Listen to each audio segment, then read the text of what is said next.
Vidarbha live news. Bodhgaya महाविहार मुक्ती आंदोलन आज चौथा दिवस। डॉक्टर बाबासाहेब आंबेडकर स्मारक समिती यवतमाळच्या वतीने डॉक्टर बाबासाहेब आंबेडकर यांच्या पुतळ्याजवळ निदर्शने धरणे आंदोलन करण्यात आले। यावेळी आंदोलनकर्त्यांनी आपली बाजू मांडत असताना नमो बुद्धाय, जय भीम। आज गेल्या 12 फेब्रुवारी पासून आजपर्यंत जिकडे तिकडे धरणे आंदोलन चालू आहे।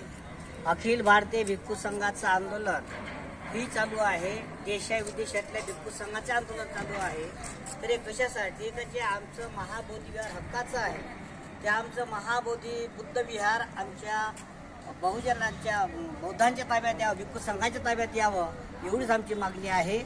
आणि जे कोणते धर्म पंथ संप्रदाय असतो आम्हाला त्याचे घेणं देणं नाही, फक्त आमचं महाबोधीवर आमच्या बौद्धांच्या ताब्यात द्यावं, एवढीच आम्ही सरकारला विनंती आहे। सचिव डॉक्टर बाबासाहेब आंबेडकर स्मारक कृती समिती संविधान चौक यवतमाळ या ठिकाणावरून आम्ही बौद्ध विहार मुक्ती आंदोलनाकरता धरणे आंदोलनात सहभागी झालेलो आहोत।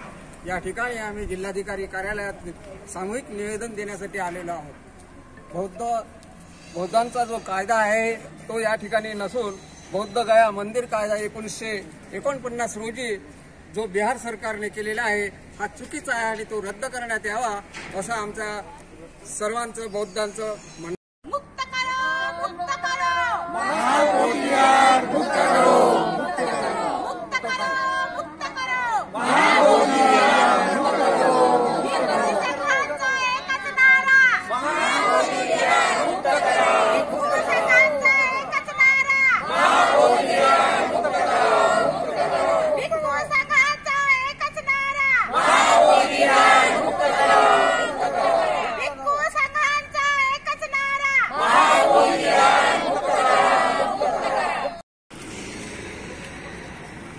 महाबोधी विहार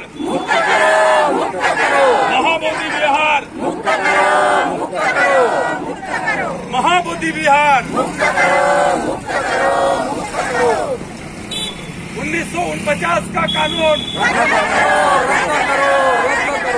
1949 का कानून।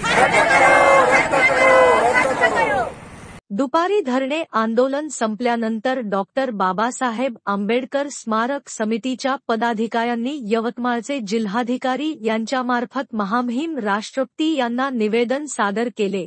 हे निवेदन सादर करीत असताना भंते राहुल, आर्या सुजाता भंते सारीपुत्त, समितीचे पदाधिकारी विष्णू भितकर, प्राध्यापक डॉक्टर सुभाष डोंगरे, धर्मराज गणवीर, रवी श्रीरामे, भारत वनकर, सुभाष नवर, कैलास बोरकर, व्ही.एस. आठवले, शीला मेश्राम, भगवान गजभिये, शांताराम कांबळे, युवराज मेश्राम, उमेश मेश्राम, अभिषेक गायकवाड, रितेश मून, कविता नागदिवे, शोभा भैसारे, मंगला धवणे, रमाबाई सोनटक्के, सुषमा डोंगरे इत्यादी बौद्ध बांधव बहुसंख्येने उपस्थित होते आणि सर्वांची एकच मागणी होती, बुद्धगया महाविहार ब्राह्मणांपासून मुक्त झाले पाहिजे।